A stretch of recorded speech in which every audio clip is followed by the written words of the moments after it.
Hi, everyone. I'm Rena Ninan. You're looking at live pictures out of Charlottesville, Virginia. This is where violent clashes have broken out between white nationalists and counter protests there. Joining me on the phone right now to give us a sense of what's going on the ground is CBS News justice reporter Paula Reed. Paula, these protests have really escalated today. What are you seeing and what can you tell us? Rena, this is a very tense situation. We were here just 6 weeks ago when the Ku Klux Klan came to town to protest the fact that the city is trying to take down a statue of Robert E. Lee. At that time, there were about 1,000 counter-protesters and about 40 Klansmen. But today is a completely different situation. There are well over 1,000 people here representing several different groups.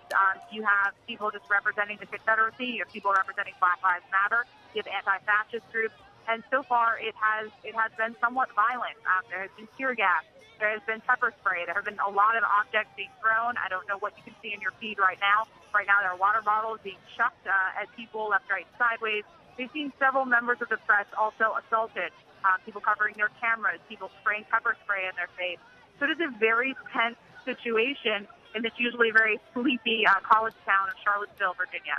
Paula, what's slightly confusing is we're seeing some people with shields that usually the police have, shields and almost batons. But my understanding is I believe that this may be more of the white nationalists using this gear. Have you seen that?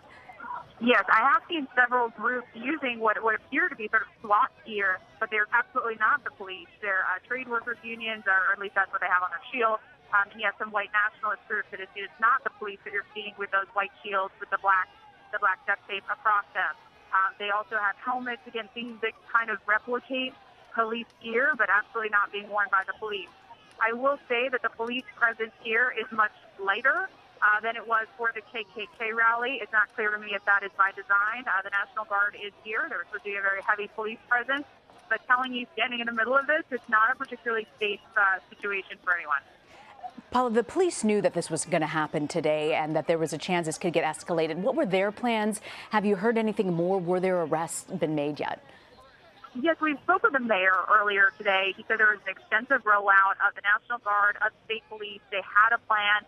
One problem is that the city did not want to have this in this particular location because it is a very congested location. It is hard for them to sort of set up the pens and alleyways that they would usually set up. I don't know if you can see this. There is some sort of gas or smoke being dispensed right now. Everyone is fleeing the scene. But again, this was not where they wanted to have this rally. I wonder if that's maybe some sort of tear gas that the police are dispensing. Is there a way of telling whether it's protesters dispensing that or police? Again, it appears all of the things that have been dispensed so far, I have seen dispensed by protesters. I have not actually seen the police dispense pepper spray or tear gas or any of it. It has all actually been by the protesters themselves. It's fascinating to hear you say that. It's not clear in this situation right now. We're sort of in the crowd. Who is dispensing this? We're a large cloud. We're looking at a live image right now coming out of Charlottesville, Virginia, of the police in green vests, suited up, racing into what appears to be likely the crowd there. Paula, tell me more about the police presence that you witnessed. Again, I've been surprised that it hasn't been a larger police presence at the KKK rally 6 weeks ago when we were here to cover that. There was probably about 5 police officers for every member of the KKK. But here, it'd probably take a small army to get up to that ratio.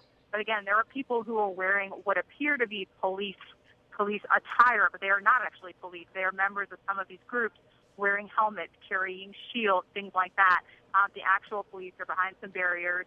They're certainly aware. They're watching the situation. But it is a smaller police presence than what I would have anticipated.